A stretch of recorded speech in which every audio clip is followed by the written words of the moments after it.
మనలో చాలా మందికి ఒక సమస్య ఉంటుంది. అదేంటంటే మంచి అలవాటులు మొదలుపెట్టి మధ్యలోనే వదిలేయడం, లేదా చెడు అలవాట్లను అస్సలు వదులుకోలేకపోవడం. అసలు ఎందుకు ఇలా జరుగుతోంది?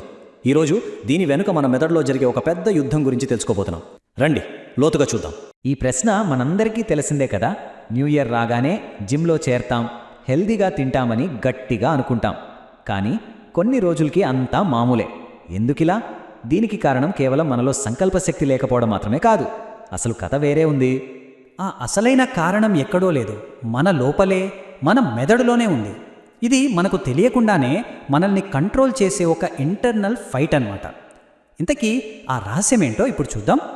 సాధారణంగా మన బ్రెయిన్ అంటే ఒకటే అనుకుంటాం, కానీ నిజానికి మన ఆలోచనల్ని, పనుల్ని కంట్రోల్ చేసేవి రెండు వేర్వేరు సిస్టమ్స్.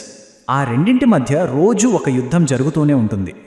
అయితే ఇప్పుడు ఆ రెండు సిస్టమ్స్ ఏంటి, అవి ఎలా పనిచేస్తాయో వివరంగా చూద్దాం. ఇది గనక అర్థమైతే మనం మన అలవాట్ల దగ్గర ఎందుకు ఓడిపోతున్నామో చాలా క్లియర్గా తెలుస్తుంది. ఈ అద్భుతమైన ఐడియాని చెప్పింది నోబెల్ ప్రైజ్ విన్నర్ డేనియల్ కానెమన్. ఆయన ఏమంటారంటే, మనలో ఒకటి చాలా ఫాస్ట్గా పనిచేసే సిస్టమ్, ఇంకోటి చాలా స్లోగా పనిచేసే సిస్టమ్ ఉంటాయట. ఈ రెండింటి మధ్య బ్యాలెన్స్ దెబ్బతిన్నప్పుడే అసలు సమస్య మొదలవుతుంది. సింపుల్గా చెప్పాలంటే మనలో రెండు బ్రెయిన్స్ ఉన్నాయి అనుకోండి. ఒకటి ఆలోచించే మెదడు, ఇది చాలా స్లో, అచ్చం తాబేలులాగా ప్రతిదీ లాజిక్గా ఆలోచించి ఫ్యూచర్ గురించి ప్లాన్ చేస్తుంది. ఇక రెండోది ఉంది చూశారు, భావోద్వేగ మెదడు. ఇది ఫుల్ ఫాస్ట్, ఒక చిరుతపులి లాంటిది. దీనికి లాజిక్తో పని లేదు, అప్పటికప్పుడు ఏమనిపిస్తే అది చేసేయాలి. సో అసలు గొడవంతా ఈ రెండింటి మధ్య జరుగుతుందన్నమాట. మన లాజికల్ బ్రెయిన్ మంచి ప్లాన్లు వేసినా సరే, చివరికి ఇమోషనల్ బ్రెయిన్ ఎలా గెలుస్తుందో ఒక చిన్న ఉదాహరణతో చూద్దాం. ఇది మనలో చాలామందికి రోజూ జరిగేదే. ఒక స్టూడెంట్ ఉన్నాడనుకుందాం, ఎగ్జామ్స్ దగ్గర పడ్డాయి. సో మన ఆలోచించే మెదడు ఒక పర్ఫెక్ట్ ప్లాన్ వేసింది.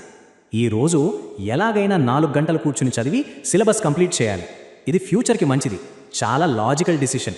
కానీ బుక్ ఓపెన్ చేసిన వెంటనే మన భావోద్వేగ మెదడు ఎంటర్ అవుతుంది. అబ్బా, చదవడం బోర్ కొడుతుంది, జస్ట్ 10 నిమిషాలు యూట్యూబ్ చూసొద్దాం, ఏమవుతుంది అనే ఒక చిన్న ఆశ పెడుతుంది. ఈ 10 నిమిషాల ఆలోచనే చాలా డేంజరస్.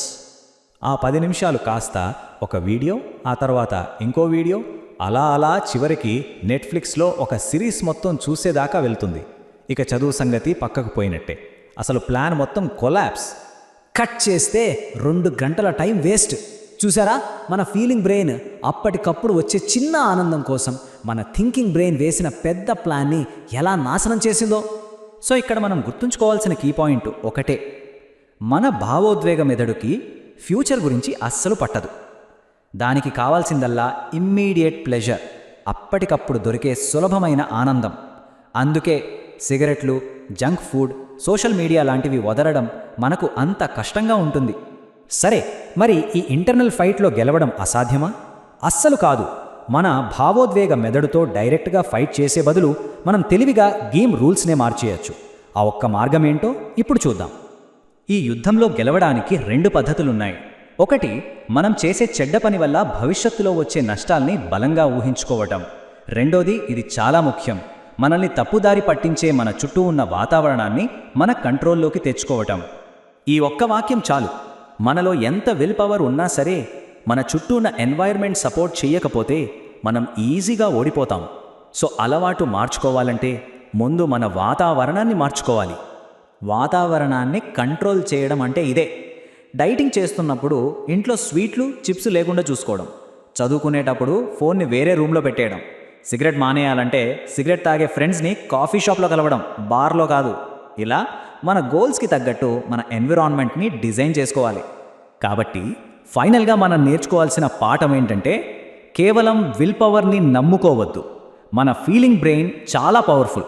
దాన్ని ఓడించడానికి బెస్ట్ వే ఏంటంటే, దానికి అసలు టెంప్ట్ అయ్యే అవకాశమే ఇవ్వకుండా మన పరిసరాలను మనకు అనుకూలంగా మార్చేసుకోవడం. అదే అసలైన ట్రిక్. ఈ విశ్లేషణ ముగించే ముందు ఈ ప్రశ్న గురించి ఒక్క క్షణం ఆలోచిద్దాం.